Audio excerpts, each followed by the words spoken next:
Greetings, ladies and gents, and welcome back. It's a Maths and Science Club. Today we will be looking at the cosine rule. Now remember, we are still under the trigonometry topic. So on our last session that we had, we did, of course, the sine rule. Now remember, we said we have three rules that you are going to learn in grade 11. So you have the sine rule, the cosine rule, and also the area rule. So those are the three rules that you're going to encounter in grade 11.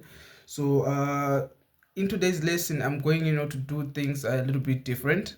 So what I'm going to do is that I'm going to dedicate this video only, of course, to the proof of the cosine rule. And the reason for that is because the video that I produced last time was a very long video. So I don't want to make another long video, because the problem with long videos is that you can easily fall asleep while watching it. So what I'm going to do is that I'm going to dedicate this video only to the proof of the cosine rule. And what I'm going to do is that I'm going to produce another video dedicated to the cosine rule application. So we'll be doing examples surrounding this idea of the cosine rule. So if you haven't subscribed, please be sure to subscribe and also hit that notification bell, so that when the next lesson comes up, you'll be the first to be notified. Now, if you remember on our last session, now before I even go there, so these are the three cosine rule equations that we have in grade 11, but the reality is that these three equations are exactly the same thing. So you only need to know one, although it is given on the formula sheet, but you're only given one version, and the reason for that is because they're exactly the same thing. So if you remember on our last session, of course, I'm going to come back to those equations, explaining that which is which. So if you remember from the last video, of course, the one which was dedicated to the sine rule.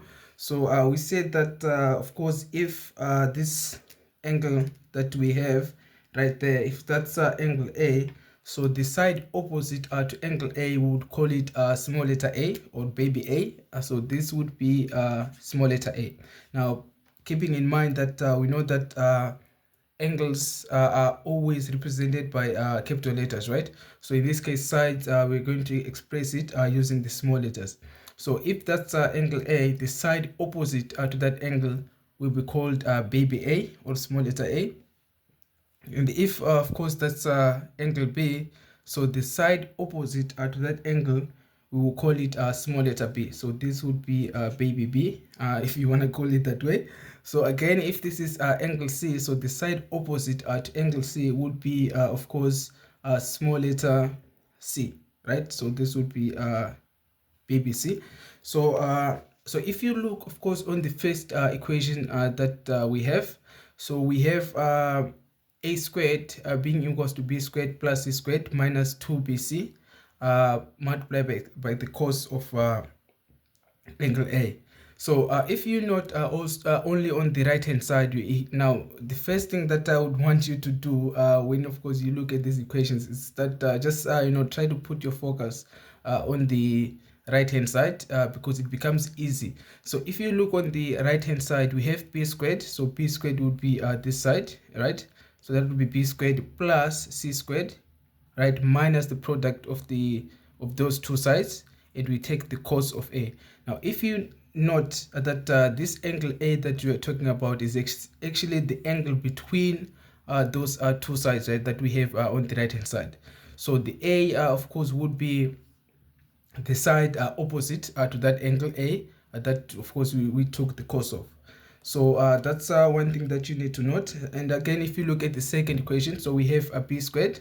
Of course, remember we said we're going to start with the right hand side, right? So if you look on the right hand side, we have a squared. Now this would be our a, but we squared that, right? Plus c squared, right, minus the product of those two sides, multiplied by the cos of b. And again, you can see that that angle there that we took the cos of is actually an angle between those two adjacent sides, right? So on the third equation, we have c squared. Again, let's just and you need to know that, of course, we took the cos of angle B, right? So that side that we have on the left hand side would be the side opposite to that angle. So that's what you need to note. It's actually the same thing with the third equation. Now remember, I said that you're only given one on the formula sheet, and also when they ask you to prove this proof of the cosine rule, they can only ask you to prove one.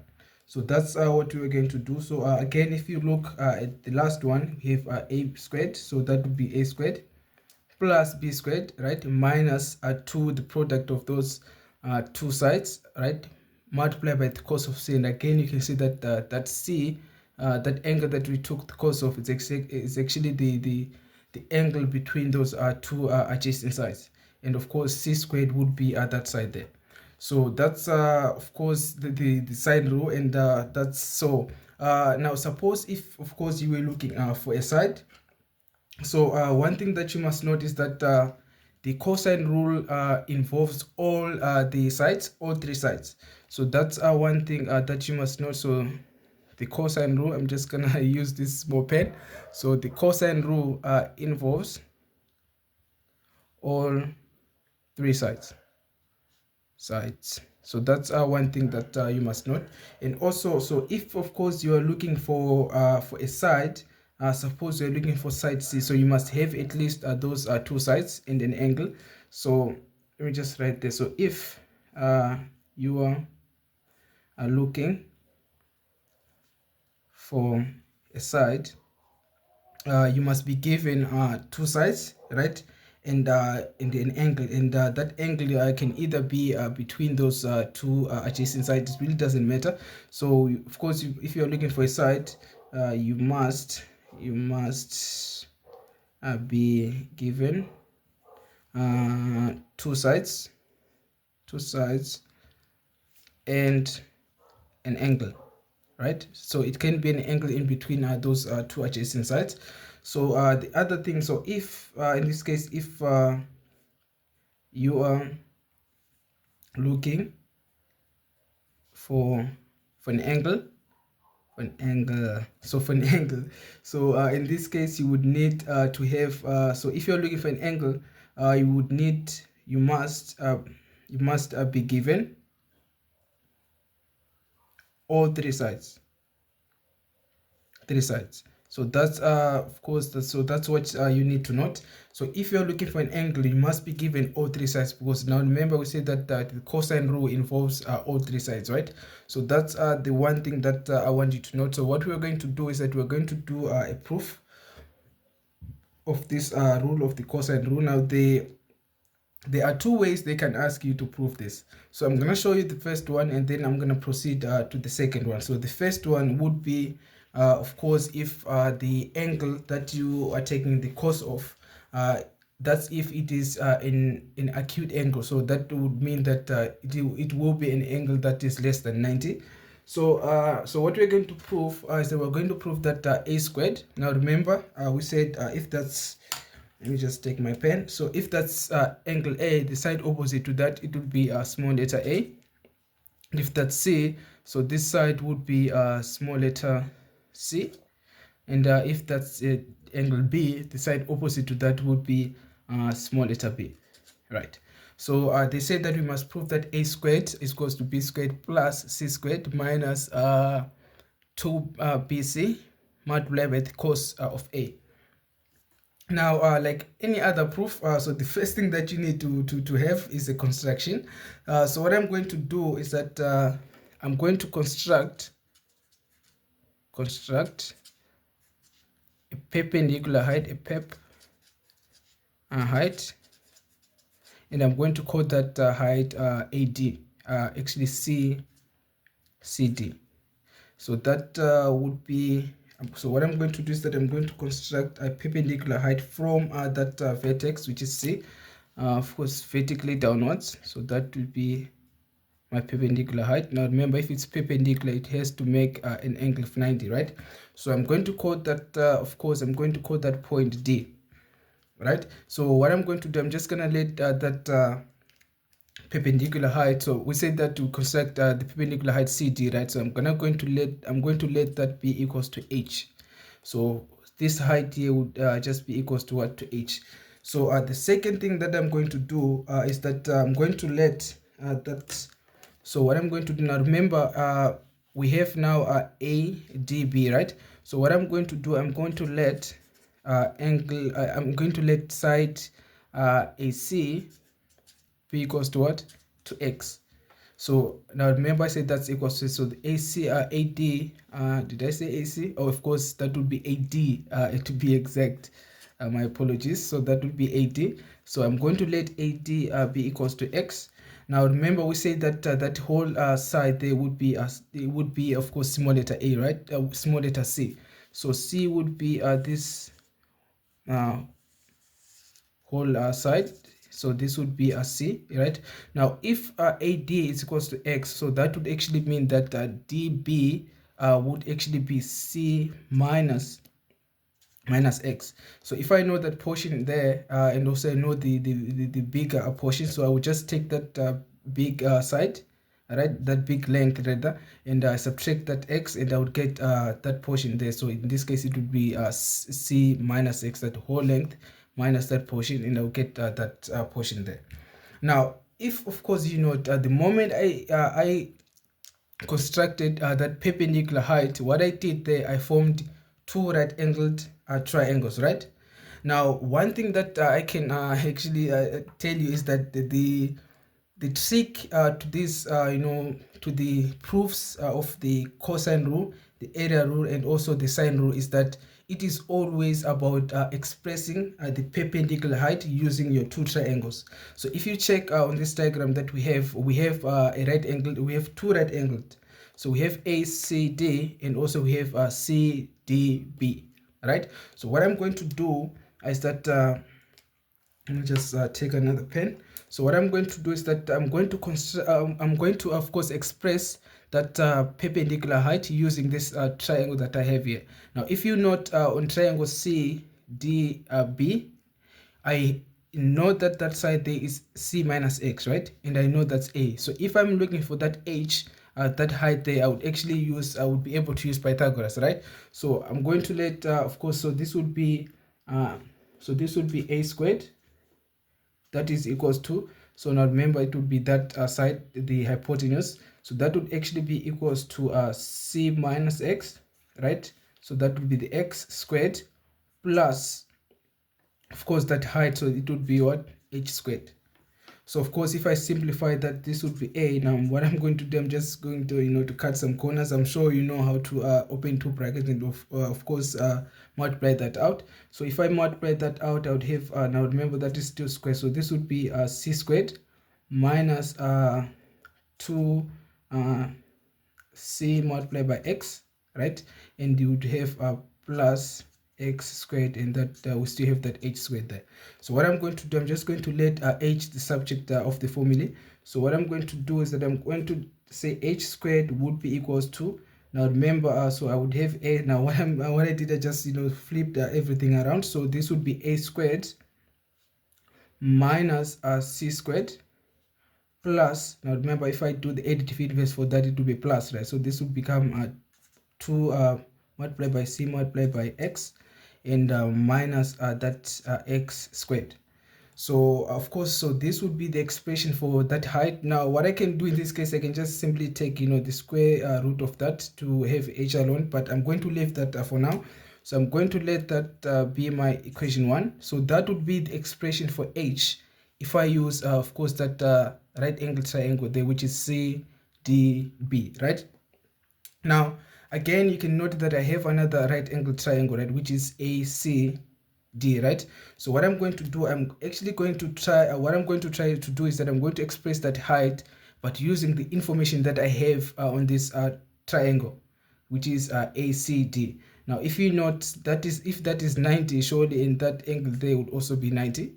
I hope that's understandable. And what I'm going to do, I'm actually going to do the same thing. Now remember, I know that length to be x. I know the hypotenuse, and I'm looking for the perpendicular height. So in this case, I can use the Pythagorean rule. Now, one thing I forgot to do actually is to note this. So this will be the Pythagoras. You must just write that you used the rule for Pythagoras. So what you're going to do, so what I'm going to do next, what I'm going to do is I'm going to try to express that height using the information that I have on the other right angle triangle. So I would know that b squared, which is that hypotenuse, right? So that would be equals to x squared, right? That 80, right, plus h squared. So again, you must not so that would be Pythagoras. You must give credit to the guy for, of course, this equation that he came with. So again, if I were to let h be the substitute of the formula, so h squared would be equals to so that would be equals to b squared minus x squared. So that would be the second expression that I would get if I were to express that h, but using the other right angle triangle. But the reality is that this h and that h there is exactly the same, because if you not so in this case, if you look on those two triangles that I constructed, which is ACD and also CDB, they share the same height. So in this case of part h equals to h, or h squared is equals to h squared, because that's the same height, right? So what I'm going to argue is that these expressions must be the same. So in this case, what I'm going to do is that I'm going to say a squared, so that expression that I have there, minus c squared plus 2cx minus x squared. I'm going to argue that that must be equals to the second expression, because they are both equals to h squared, right? So this would be equals to b squared minus x squared. I hope that makes sense. And as you can note, that this x squared and that x squared, they're going to cancel, because if I do the additive inverse of that, so this would be plus, so in the minus x squared, so that would cancel. So of course, now if you look at where I'm trying to get a squared as the, so alone, I'm going to isolate that. So I'm going to leave that as the subject of the formula. So what I'm going to do is that I'm going to leave a on the left hand side. So this would be a squared, right? And I'm going to move everything to the right. So in this case, I would have b squared, right? Plus, now remember, if when this when negative c squared goes to the other side, it changes the sign. So this would be c squared.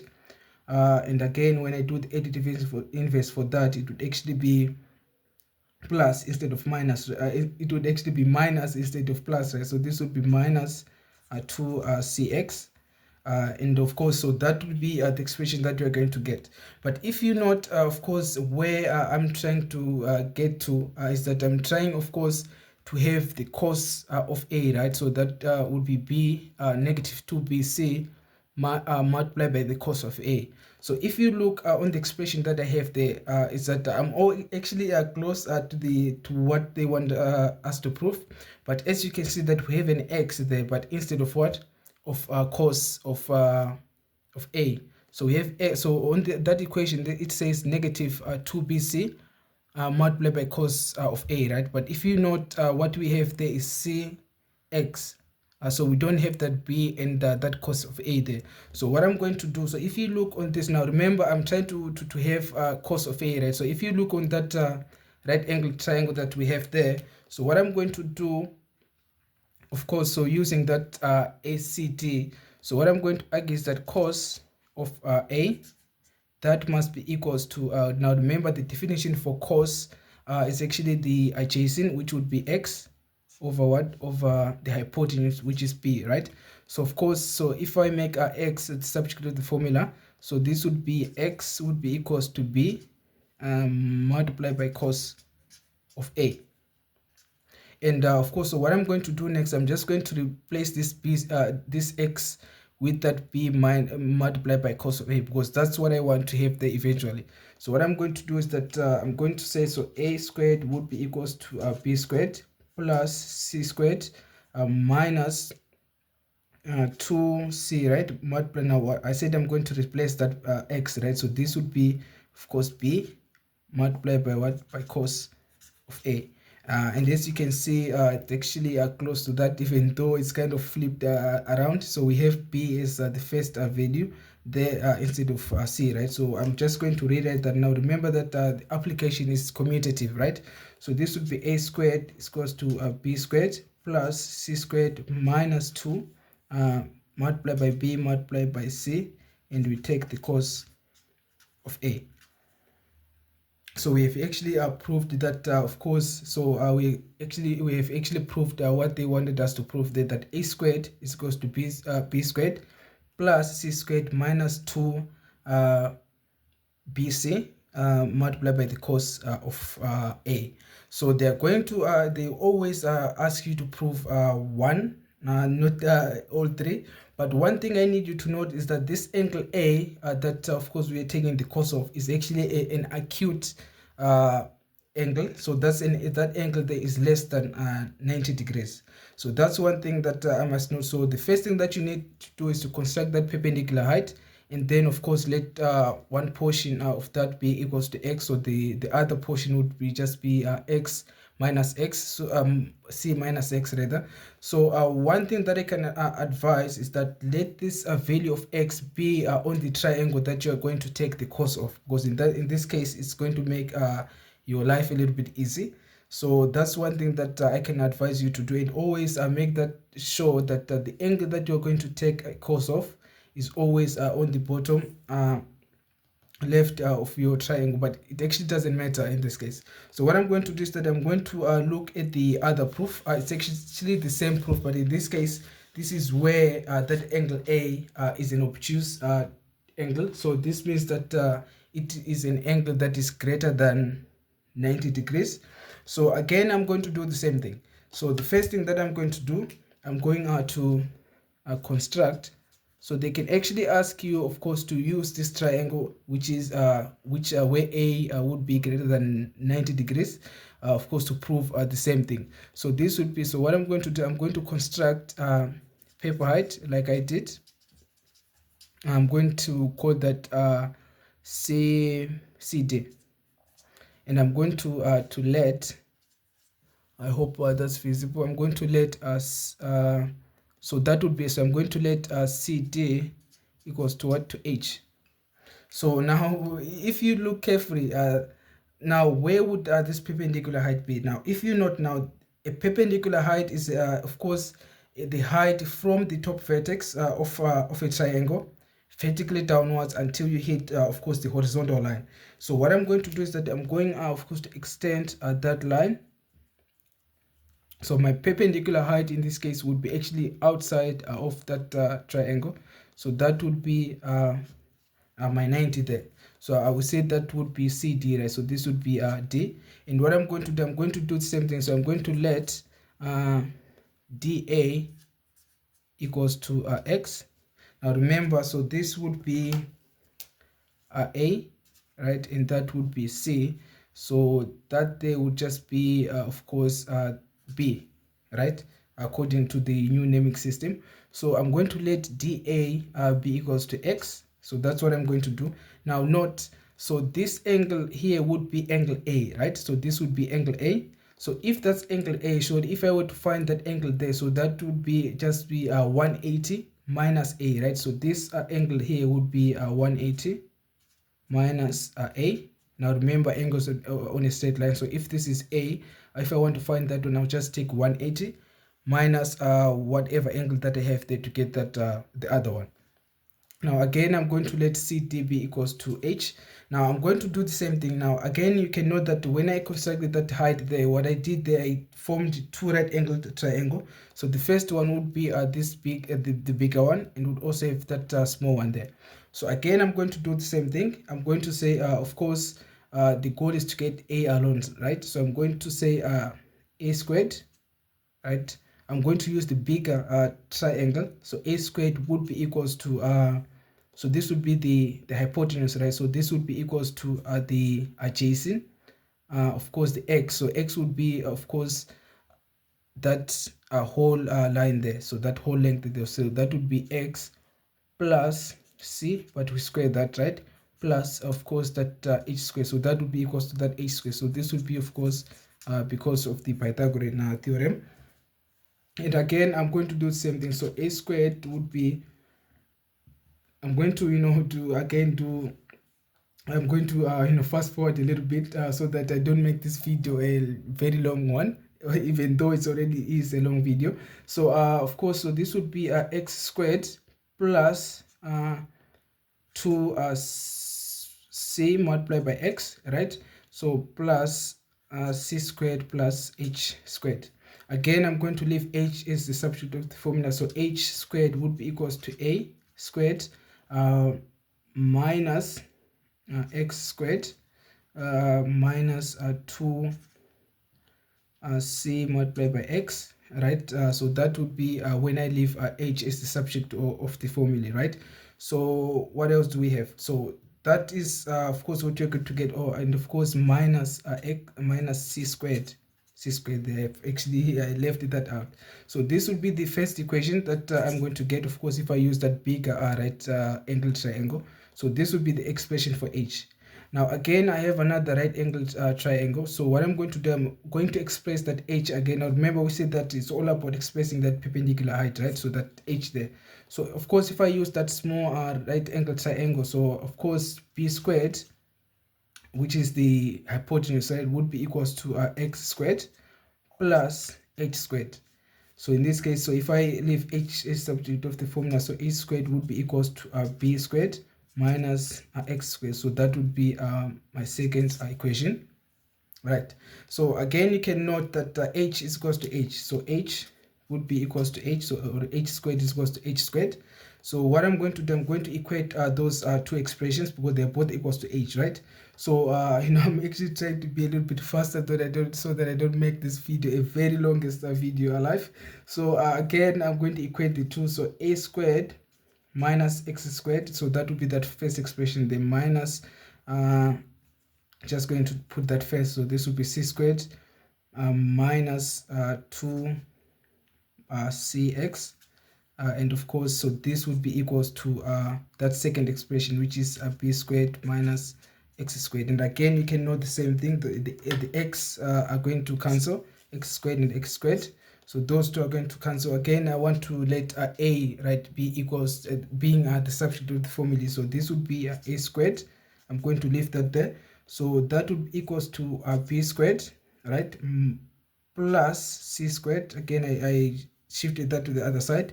Now plus 2cx. And you can see that I'm actually back to that same position that I was. But you can note that in this case we have plus, right?